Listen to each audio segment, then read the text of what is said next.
Hey, welcome back to On the Level Leadership. Have you ever wondered when coaching is not appropriate for use? If you are, this is the video for you. Stay tuned.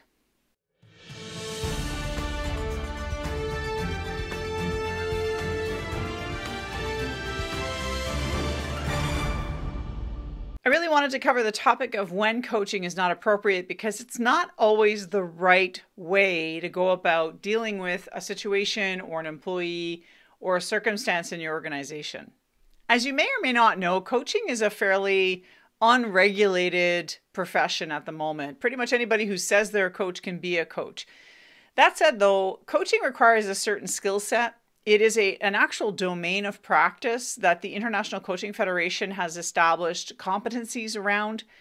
And they're quite comprehensive in how they assess and establish the coaching domain. The International Coaching Federation is worldwide recognized as the leader in all things coaching. And so beyond the competencies, they also have a fairly comprehensive code of ethics that coaches are expected to adhere to during their practice. They're really trying desperately to provide some rigor around the notion of coaching. And so getting your certification from ICF is sort of the gold standard for coaches, whether it be an executive coach, a life coach, what have you. I'm going to quote directly from the ICF here, but they define coaching as partnering with clients in a thought-provoking and creative process that inspires them to maximize their personal and professional potential, with the key words being partnering, thought-provoking, and maximizing potential. So given that definition, right, there are situations when coaching is not appropriate. In fact, in this video, I'm going to go through 6 of them. So the first is if the client requires training. So if an employee is starting a new role and has a new skill or requires training to be able to effectively work in that role, then coaching is not appropriate, because coaching is not about teaching. It's not about mentoring. It's about drawing out the best out of somebody who already has a certain level of knowledge, but maybe just needs the extra push to get them to that next level or that next layer of success. It's about working through barriers and perhaps some, self-critical thinking that can kind of get in the way, and dealing with saboteurs and dealing with those kinds of things, those kinds of inner critics sort of situations that keep you from really excelling in the role that you're in. But it doesn't necessarily mean that you are lacking knowledge or lacking skill in the job. It's just that maybe you just need a little extra motivation, a little extra cheerleading, a little extra structure, a little extra focus so that you can get to the next level. A training program is very specific. It has a curriculum. It is based on learning objectives. It's usually designed and provided to the student with a set of assessment or criteria that they need to adhere to or meet in order to be able to be considered successful in the completion of their training. And typically, once the training is complete, if there are ongoing issues at that point, then coaching could be considered, because they already have the knowledge now, and now they have to implement the knowledge. They have to implement the training, because often when we learn a new skill, we lack confidence because we haven't done it enough. So a coach can help a person deal with that lack of confidence in order to be able to move forward and implement the training that they've just received. The second time where coaching is not really appropriate is if they're looking for a mentor. Typically, a mentor is someone who's from the same line of business, who's walked that walk before. They have the knowledge and they can provide advice, and they've got the experience to back up their advice. So while coaches can share their expertise and knowledge because they may be from the same background, it is entirely possible that the coach being hired is from the same background. So for example, an executive coach often has been in the C-suite and understands the executive mindset, but they may not be from the same industry. So it can be very difficult for a coach to provide any kind of mentorship in the form of true mentorship, which is the sharing of knowledge, if they're not from that industry. So anyway, it gets kind of muddy when you hire a coach that also provides mentorship sort of capabilities. Coaches generally share their knowledge around how to co-create a growth plan, or how to create a success plan, or how to overcome obstacles. And really, even more basic than that, we're not actually providing that advice at all. We're trying to pull it out of the client. The client has all the answers within them. Our job is to help the client determine what additional skills, what additional learning, what additional tools they need in order to be successful. And we work with them to co-create that plan. Ultimately, when someone's looking to be mentored, they're looking to be told what to do or to be given advice on how to act next. But with a coach, it's not that the coach is giving them the answers. The answers are coming from the coachee or the client. The client has to dig deep to find what it is that they need in order for them to be able to move on to the next step. Now, a coach can take their coaching hat off and put a mentoring hat on if they have a certain piece of knowledge to share that will help to unblock somebody, help them to move beyond an obstacle because they've seen other clients do it successfully using a certain tool. So we can provide mentorship, but it's under the guise of coaching, not mentorship from the perspective of providing mentorship in that industry, if that makes sense. Coaching is also not appropriate if they're looking for advice or seeking a consultation from you. So again, very similar to the mentor, consultants are often hired. So mentors often come from within an organization.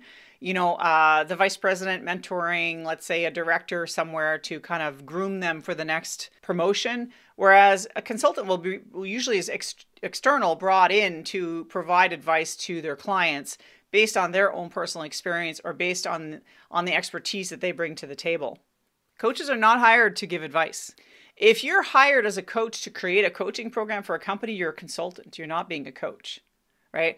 And you can't mix the two, right? So you can work with organizations to co-create leadership programs or to come up with co-create leadership growth plans for executives that are going to undergo some career coaching or some leadership coaching, for example. And you can work very closely with the organization. In fact, you can work very closely with consultants who are maybe putting together implementation plans to promote greater success for the company, which includes coaching, right? And so you can work very closely with a consultant to support the implementation and the successful implementation of that plan based on the desired coaching outcomes that you want to see within your leadership. So we can work very closely with consultants, but we are not there to provide advice.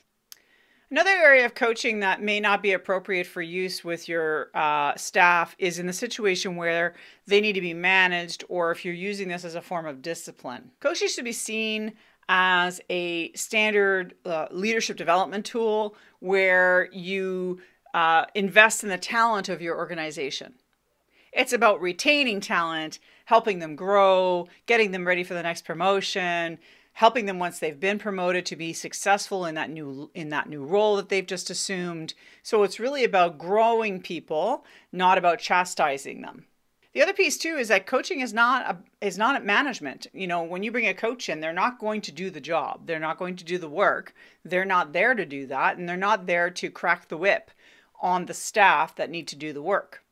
That's a manager's role, right? So you're not bringing in coaches to be managers. We are not there to manage your organization. We're there to help tease out the best out of people.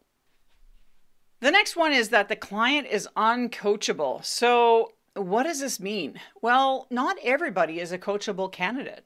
In particular, you may have a leader who's completely shut down, who has been perhaps disciplined in some way by the organization, and are maybe not ready or able to receive constructive feedback, or maybe they're not open to learning or to improving their situation. In a really toxic situation where you have a very narcissistic leader, they may think everybody else is the problem, that they're not the problem. And so it really makes it hard to coach that person going forward. It's possible that they're uncoachable because they're not the right fit for the job. And bringing in a coach into that situation is really tricky because a coach cannot make a decision, a hiring or firing decision on behalf of your organization. That's something that management has to do. So through dialogue, you may not know as a coach when you're first hired that this person is not coachable. It might be after the first session or two where you start to realize, hold on a second, something's amiss here. I don't think this guy has got a coachable bone in his body. There's no way. He's not open to any kind of criticism. He's not open to learning. He's blaming everybody else for things that are happening in the organization, not taking any responsibility whatsoever. And when questioned, doesn't really seem open to even considering that as a possibility, right? So it is entirely possible that they lack the skill, they lack the leadership acumen, maybe they don't have the experience or the competencies. Maybe the company just hired the wrong person and they're trying to coach them to be something that they just simply cannot be. So it's a delicate thing that requires a direct conversation between the coach and the company that hired them in terms of whether or not this is something that they should really be doing. And as a coach, it's our role to identify that and to, where possible, and again, it's really important, I guess, to talk to your lawyers about some legal language to put in your contracting to ensure that you have an out clause where if somebody does not seem to be willing to participate in the coaching relationship, that you have an out as a coach so that you're not spending or spending any kind of time on somebody that just isn't coachable. The pre-meet before you actually sign a contract is super important, and that's what I do. I tend to meet and coach somebody for free the first time or two, and the reason for that is it's a way for me to assess whether this person is coachable over the long term before I offer them a package, because I don't want to be stuck coaching somebody that really isn't going to do anything or be successful because they're not willing to make the changes that you are co-creating together.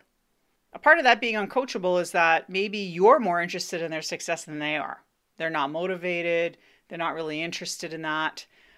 They may have outgrown their role, they've outgrown their job, and they're just simply not interested in doing anything anymore for that organization. It's entirely possible that the only reason they're there is to make the money because they can't afford to go broke, but they really have no interest in improving at all. So again, it kind of goes as somebody who's disinterested, but if you're more interested in their success than they are, they're probably not very coachable. And finally, this one is really important because it often gets confused with this, and that is that coaching is not therapy. This is where it gets really interesting because I have to say there's a very clear distinction between coaching and therapy, and they're not the same. Coaching is not therapy, and it should never be used with employees in helping them overcome anything that has a mental health component to it. So if somebody's extremely burnt out and is slipping into a depression, that's not the place for a coach to help them. I know that if you look at what the primary differences are between therapy and coaching, there's a perspective out there that therapists tend to focus more on the past, whereas coaching tends to focus more on future or future behaviors in order to achieve certain success or to be able to transform somebody's life.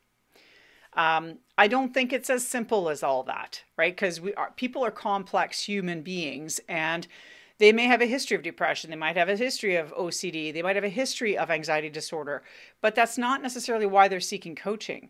You know, they may be seeking coaching because, well, I have anxiety disorder, but really it's more about public speaking. I just need to help get myself framed up so that when I public speak, I'm coherent, I make sense, I'm organized, I'm focused. A coach can help you with those behaviors, not the underlying anxiety disorder that causes the panic attack prior to going out on stage. So that's an example of that. You know, if you're a coach and you're unsure as to whether your client is presenting with something that may or may not be a mental health challenge, if you're even questioning it, then you should not be coaching that person until they've seen a mental health practitioner and been cleared.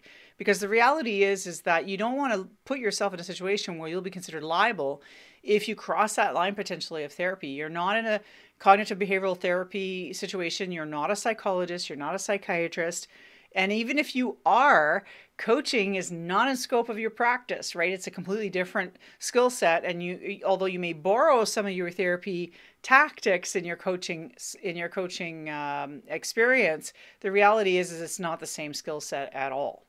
It's a really good idea when you start a coaching practice, or if you yourself are seeing a coach, that you're well aligned with a mental health practitioner if you think that that's at all a possibility for you or for your clients. So, you know, having a psychiatrist or a psychologist that you know well on speed dial that you can refer a client to if need be. And by the way, when you're coaching a client, if somebody starts speaking in a way that maybe sounds a bit too depressive in nature, they start using language that may be more associated with somebody who's maybe depressive or suicidal, that's when you like halt the coaching conversation altogether and say, you know what, it sounds to me as though you've got some other challenges. Have you thought about talking to a therapist, and bring that into the fray? Because I'm not going to be able to help you with that, right? Like, you need to be very clear about what coaching is and what it is not, so that the client doesn't expect you to be the person who's going to help them overcome their depression, their anxiety, right? Their bipolarness. Like, that is something for specialists, not for a coach. And really, the emphasis of coaching is about helping the individual overcome challenges so they can be much more successful in their life, right? That's the whole point of coaching, is to get you to the next level, whether it's leadership development or whether it's personal development, whether it's dealing with public speaking anxiety or whether it's dealing with career growth or transition. Coaching is about asking powerful questions, about pushing the envelope of comfort for the client so that they push themselves, and really about inquiring, being curious about how and why they do things, what influences them, what will help them, what tools do they need, what it is that they need to help themselves. Because ultimately, let's be realistic. I mean, some coaches would say, like, I could keep my clients forever. I'll pay the bills. But my perspective is, if you're being coached, if the goal is so that at some point, you don't need me to continue managing your life. The idea is to be coached to deal with certain circumstance, to get to a certain level. And then once you've reached that, you're able to maintain it yourself. And you can self-coach. That's kind of part of the beauty of coaching, is to give you the tools and the resources and the confidence that you need to get to that next level. But then beyond that, you shouldn't be depending on a coach over the long haul. So hopefully that covers it. Coaching is definitely not for everyone, and it's definitely not for every situation. These are just 6 situations where I could see coaching not being appropriate, and there's a bunch of information of this online if you want to look it up yourself.